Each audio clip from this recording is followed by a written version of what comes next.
Hello, this is another reading from A Book of Magic Animals by Ruth Manning-Sanders, and this is the 9th story in her anthology.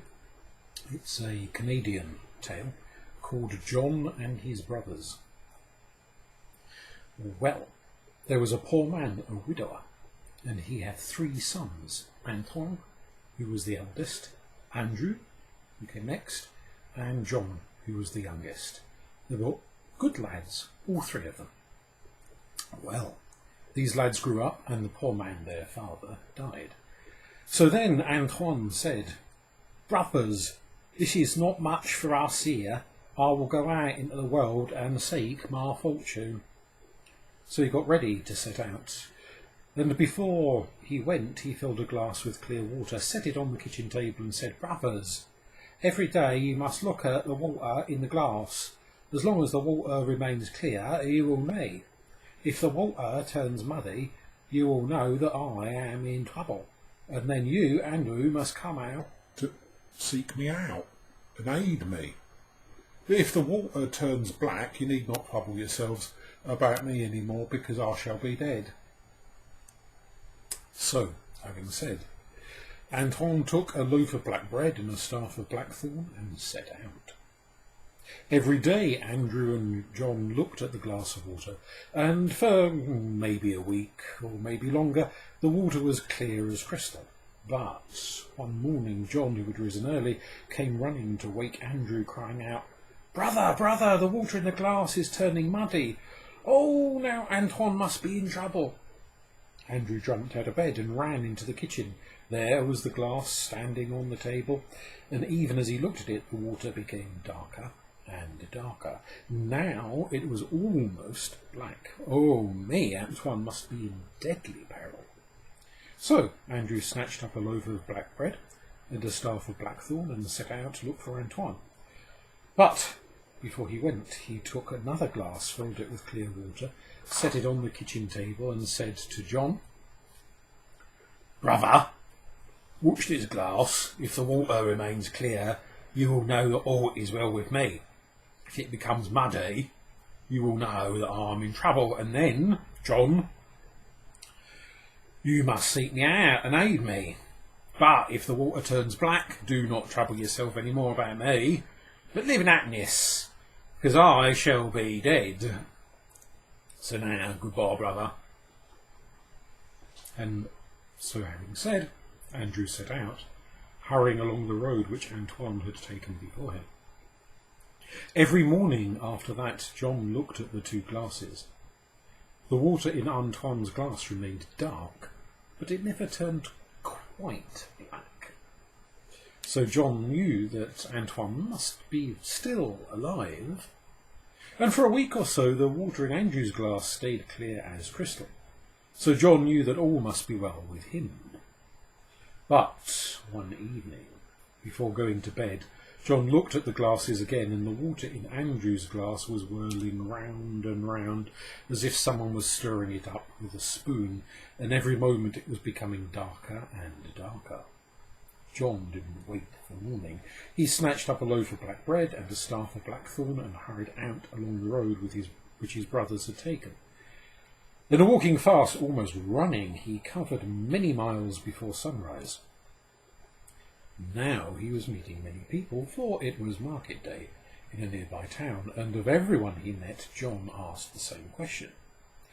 "Have you by chance seen a young fellow, or maybe 2 young fellows, wearing grey jerkins, each carrying a blackthorn staff like mine, and walking this way?"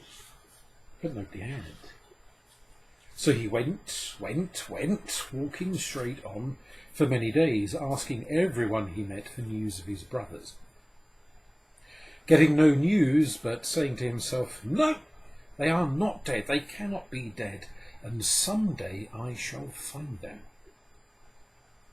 And then one day he overtook a merry party of people, old and young, going along the road, laughing and singing, and he asked them the same question. "Have you seen a young fellow, or 2 young fellows walking this way, wearing grey jerkins and carrying blackthorn staffs like mine?" Well, no, they hadn't seen anyone like that. They told John that they had been at a wedding, and they were now going back with the newly married pair to a little feast in their village. And they said, "We are going your way, so come, join us, join us. For it is well known that a stranger brings luck to the newlywed." Well, John was very hungry, for he had long ago eaten his loaf of bread to the last crumb, and he had no money to buy another.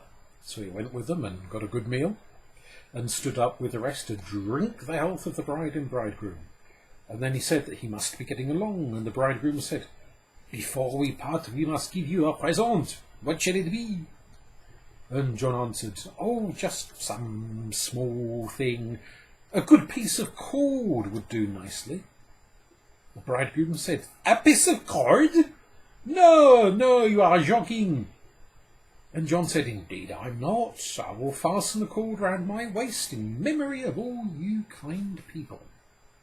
Well, since he would take nothing else, John got his piece of cord, tied it round his waist, bade goodbye to the merry wedding party, and walked on.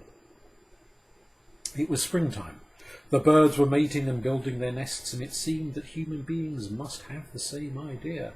For John hadn't been walking for many days when he overtook another merry wedding party, and they too invited John to come with them and share the wedding feast. John went willingly enough and filled himself up with good food and drink, and again was asked to say what he would choose as a parting gift. John said, "Well, I would like this napkin." "What a grubby little souled napkin. Oh, no, no, no, no, John must have something better than that." But John said yes, yes, yes. That was all he wanted. So they gave him the napkin, and he wished them joy and went on his way. He went, asking everyone he met for news of his brothers and getting none. And one day, did you ever, he overtook yet a third wedding party and walked on with them to share their wedding feast. The feast was in a barn, for the people were humble people, and the barn was lit up with candles. So when the feast was over and the bridegroom asked John to choose a parting gift, John took up a burnt-down candle end and said, "This is the gift I choose." "A candle end? What use was that to anyone?" Oh, no, John must choose something else. But John wouldn't choose anything else, and after a lot of laughing and protesting, he got his candle end, wished the bride and bridegroom joy, and went on his way. Well, he went on a long, lonely road. He went for a week without meeting anyone. He slept under hedges and pulled up and ate a turnip or two from the fields he passed, for surely no one would begrudge a poor hungry fellow a turnip. And at the end of a week, as he was going along munching his turnip, he saw an old grey horse standing by the side of the road. And the old grey horse said, "Hello, John." "Hello to you," said John. "That's funny, you can speak, and you know my name." "Of course I can speak," said the old grey horse, "and I know you very well, John. So if you get up on my back, I'll ease your legs from walking." "And they need easing too," said John. "Thank you very kindly." And he scrambled up onto the horse's back. The old grey horse set off at a brisk pace, and by he said, "John, I know you're looking for your brothers, and if you follow my advice, I promise you that you'll find them. For they are not dead. You can rest assured of that. But now listen to me carefully. Very soon we shall be coming to a castle where the witch maidens live. They will invite you in to eat and drink with them, and of course you are hungry. But do not eat, do not drink, or you will bitterly rue it. Are you going to take my advice, John?" "Well," said John, "you seem such a knowing old fellow that I expect I'd better." "Indeed and indeed, you'd better, John," said the old grey horse. So they went along, and by they came to a great castle with a roof covered with gold tiles, and there, standing at the castle gate, were 3 most lovely witch maidens. "Oh, you poor tired traveller," cried the witch maidens, "come into our castle and we will give you food and drink." "I don't think I can spare the time, thanking you kindly," said John. But the grey horse whispered, "Go in with them, John, but take nothing to eat and nothing to drink." So John slid off the horse's back and went into the castle with the witch maidens. The witch maidens brought him into a banqueting hall. In the hall there were many other witch maidens sitting round a table, where a feast was spread. "And eat, dear John," they said, "and drink, dear John," they said. But John answered, "No, thank you, gentle maidens, but I have already dined." "Then pledge us in a glass of wine, dear John," said the witch maidens. But John answered, "Thank you, gentle maidens, but in the forest I passed by a fountain, and there I quenched my thirst."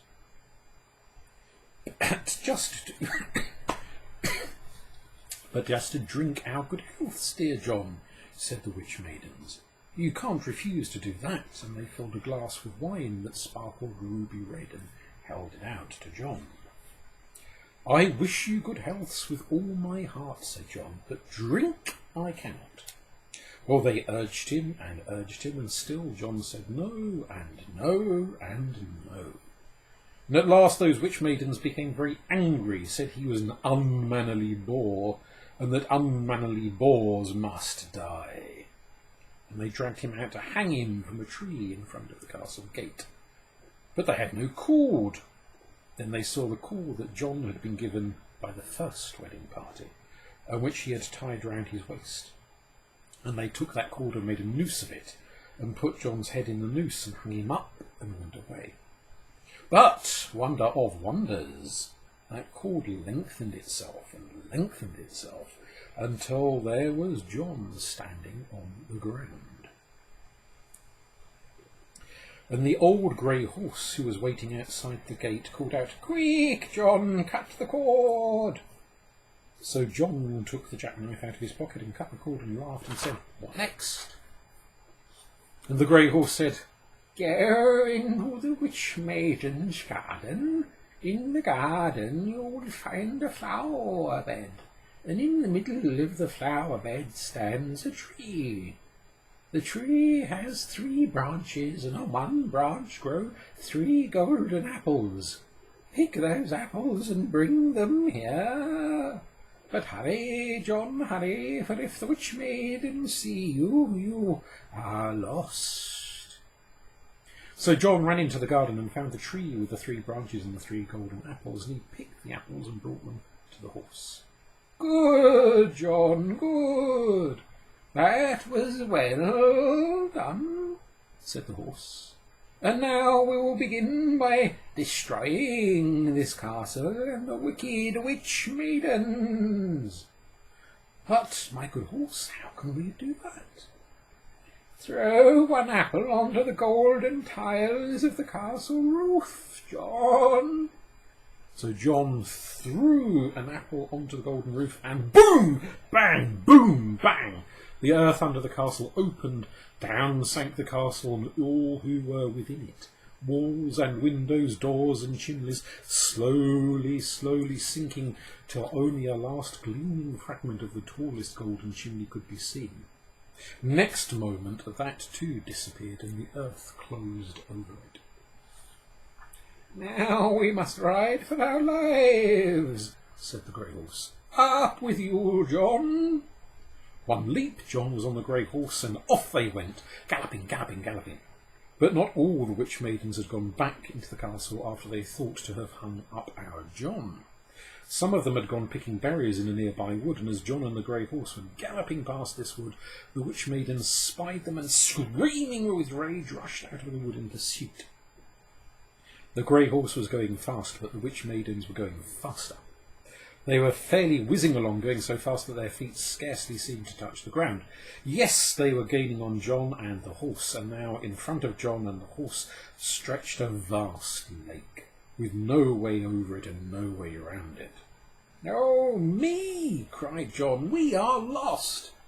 "Not yet, John," said the grey horse. "Throw an apple into the lake." Well, John did that. What happened? The lake disappeared, and there, where it had been, was a great plain covered with growing corn. Over the plain and through the corn galloped John and the grey horse, and over the plain and through the corn the witch maidens rushed to follow. But though the plain stretched wide and firm under the horse's hoofs, behind the horse the lake reformed, wide as the world and deep as the pit, and screaming and struggling the witch maidens sunk down and down and down, and the waters closed over their heads. "Hurrah!" cried John. "I don't know that it is hurrah yet," said the grey horse. "On this journey it seems the trouble must follow trouble." And the grey horse was right, for there was one witch maiden who had not run with her sisters out of the wood, but had lingered there to fill her basket, and even one witch maiden can make trouble enough in the world, heaven knows. However, for the time all went well. The grey horse and John crossed the plain in safety, and here before them was a broad high road that led to the city of a king.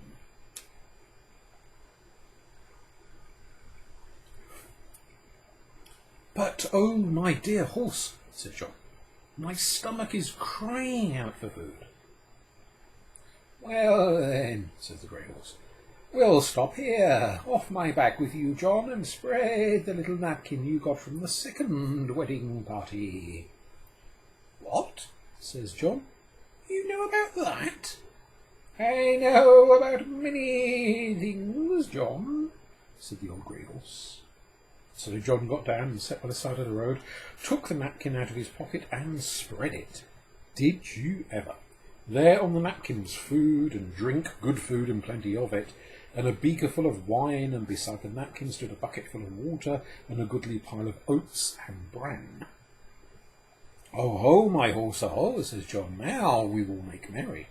So they ate and drank, and when they were satisfied, what was left of the food and the empty wine beaker and the water bucket all disappeared.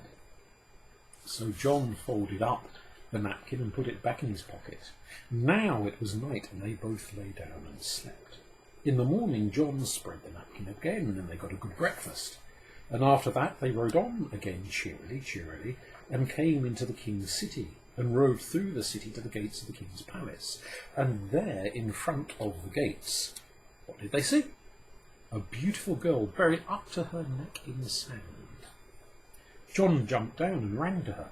He began scooping up the sand with his two hands, but as soon as he scooped up one handful, another handful took its place. And dig as he might, the beautiful girl stayed buried up to the neck. "Oh me!" cried John, "what is to be done?" "Dear kind lad," said the beautiful girl, "there is nothing to be done. This is the witch maiden's work, and they are all powerful. So go your ways, kind lad, and leave me to my fate." But, cried John, "the witch maidens are all dead, drowned in deep waters. We saw it happen, my horse and I." Then a smile lit up the girl's face, and if she had been beautiful in her sorrow, she was beyond all things beautiful in her joy. "Dead? Are they indeed dead?" she cried. Then oh, I am free." And she rose up out of the sand as far as her ankles, but do what she would, she could not get her feet clear. "Oh me," she cried, "I am not free after all. It cannot be that all the witch maidens are dead." "Whoever is dead and whoever is alive," shouted John, "you shall not stay here." And he clasped his arms about her and gave a mighty heave and lifted her clear. Then she shook the sand from her garments and stood before John, laughing and radiant. "Now I will go to my father, the king," she said. "Come again tomorrow, and the king will reward you." "I'm not seeking reward," said John. "Nevertheless, you shall have it," said she, and went from him in through the palace gates, and it seemed to John that his heart went with her. "John," said the old grey horse, "I think we are nearing our journey's end." "Not so," said John. I still have to find my brothers. If you will do what I ask you, John, you shall find them tomorrow, said the horse. Then of course I will do what you ask, said John. Is that a promise, John? Yes, it's a promise, my horse.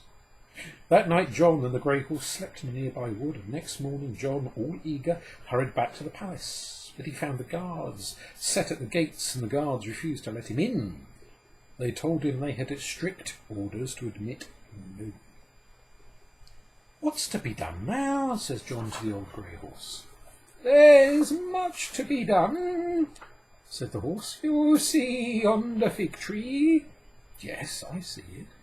Then take your last golden apple and throw it up into the tree, said the horse. Well, John did that, and immediately a golden axe fell down from the tree. Pick up that axe, John, said the old grey horse. John picked it up. Is the edge of the axe sharp, John? Yes, it is very sharp, my horse. Then give it a swing, John, and cut off my head at one blow. Oh, no, my horse, no, no, no, no, no. The horse gave a stamp, and his eyes flashed with anger. What did you promise, John? Wasn't it to obey me in all things? Yes, but, oh, my dear horse. But the more John protested that he couldn't and wouldn't do it, the angrier the horse grew.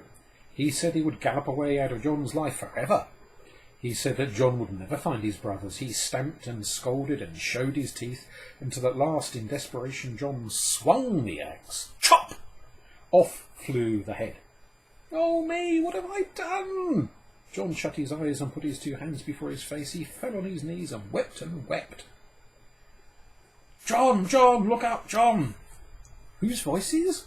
His brothers' voices, and indeed there were his brothers Antoine and Andrew, lifting him to his feet, hugging him, calling him by dear names, and crying out, The old grey horse has kept his promise, John, for we were that old grey horse.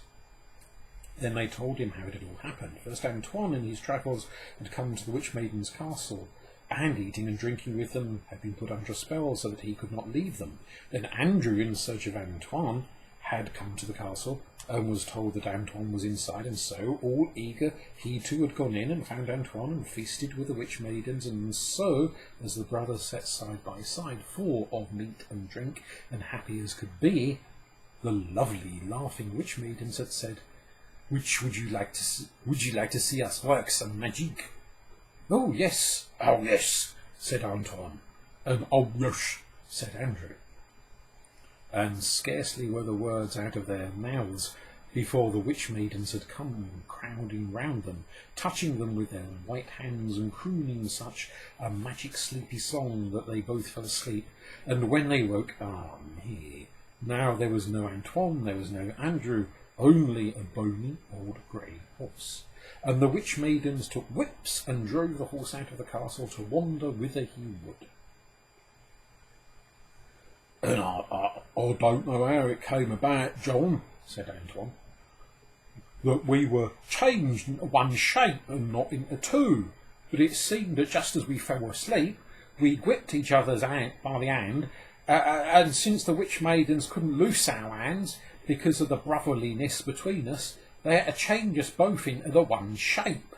And so, wandering in bitter despair for days and days, the old grey horse at last met with their brother John, coming to seek them. And the West you know, John, the West you know. But come now, we will all three go to the king's palace and tell our story. And so they went to the palace, but the guard who stood at the gate drew his sword and said, What do you want? To see the king, whose daughter we saved, said John. What, you? Said the guard. Yes, we, said John, and if you can't let us in without permission, then go and ask the king. The guard went grumbling. He soon came back, and several more guards came with him, and the guards seized John and Antoine and Andrew and dragged them off and flung them into a den where the king kept wild beasts, lions and tigers and bears and wolves. Well, That was something that shouldn't have happened. And it wouldn't have happened if all the witch maidens had been drowned in the lake. But you will remember that one of them was not drowned because she had stayed in the wood to fill up a basket with berries. And it was this witch maiden who, following after John in a furious rage, came to the king's palace, disguised herself as a courtly dame, and told the king that she, and she alone, had lifted the princess out of the sand. The poor young princess couldn't deny it because the witch maiden put yet another spell on her, a spell that made her forget John altogether. And the king, in his joy and his gratitude, said to the disguised witch maiden, "For this I will make you my queen."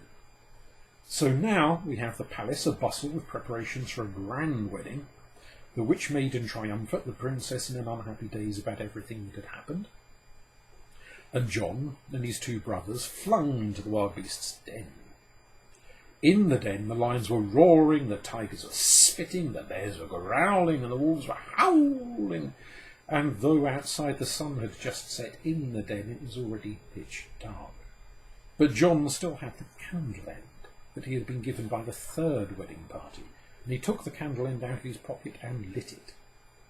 I tell you, the flame of that candle flared up and shone like the very sun, and so great was its brilliance that the wild beasts, all amazed, fell silent and slunk into the corners, and John laughed and said, "Now the company shall dine." So he spread his little napkin and got a splendid dinner for himself and his brothers, and what more, he got a great dish of food for each of the animals. Then everyone ate until they were satisfied, and after that they all lay down and slept. So day followed day, and it might have been worse. The candle end gave them all the light they needed, and the napkin gave them food in abundance. The animals grew tame as great dogs and fond of all three brothers, but fondest of John, who fed them. But the brothers became very bored, and often made plans for escape. But the walls of the den were thick and strong, there seemed no way of breaking through them, and often too, John thought of the lovely young princess and mourned to think that perhaps he would never see her again. But never, John, is one word. And if by chopping off the letter with which that word begins, we do not make it any shorter, we do at least make it more hopeful. And John did see his princess again, and this is the way it came about. On a calm summer evening, one of the king's guardsmen was taking a stroll through the palace grounds, and he passed near to the wild beast's den. Now, though the sun had set and it was not yet dark in the grounds, but in the wild beast's den it should, of course, have been blacker than black. So what was the guard's astonishment to see a brilliant ray of light shot up through a grating, gilding a tree here and a bush with a golden glow there, and rising in radiance even to the very clouds. The guard, almost scared out of his wits, ran to tell the king. The king ordered out a company of soldiers, and putting himself at their head, for he was no coward, went to the den and ordered the heavy trapdoor to be swung open. What did the king see when he peered through the trapdoor? He saw John's lighted candle end balanced on a broken bucket, shooting out brilliant rays in all directions, and he saw gathered round the broken bucket a merry company. John, Antoine, Andrew, lions, tigers, bears, wolves, and all seated at supper, and such a supper, for each man and beast had the food he liked best. The king, almost gibbering with astonishment, ordered that the three prisoners be let out, and listened without a word to John's long story of how it all happened. He called for the princess, and she came, and when she saw John, the spell was lifted from her memory, and she ran to him, crying out, "This is he who delivered me out of the earth! This is he whom I love! Oh, my dear, how could I have forgotten you?" So they all went back up to the palace together. The king ordered the witch maiden to be thrown to the wild beasts, and they had no scruple about tearing her up. And the king said, I am a stupid old widower, but you, John, shall marry the princess and be my heir. That is, if you're willing." John was more than willing. It seemed to him as if he had left the earth and stepped right into heaven. But he said, Before the wedding, there is one thing I should like to do, if you, my king, will give me your gracious permission." The king said, "Anything, anything. You should do anything you like." So what did John do? He went to the wild beast's den, opened the iron doors and said, "Now, my beasts, come out and follow me." And they came out, a great procession of them, the lions leading, and then the tigers, and then the bears, and then the wolves. And John led them away and away into a great forest, and there, as they gathered round him in a circle, he said, "Now, my beasts, you have your freedom. Live here and be happy. But don't you ever come back bothering the king's people. Come, give me your promise." And the oldest lion spoke up from the wall and said, "For your sake, John, we promise." Well, they kept their promise, and ever after lived happily in the forest, and John and his 2 brothers lived happily in the palace. John married the princess, and his 2 brothers married 2 ladies in waiting, who were the princess's particular friends. And by, when the old king died, John became king, and a good king he made. So now, goodbye to you, John, for that's the end of the story. Thank you.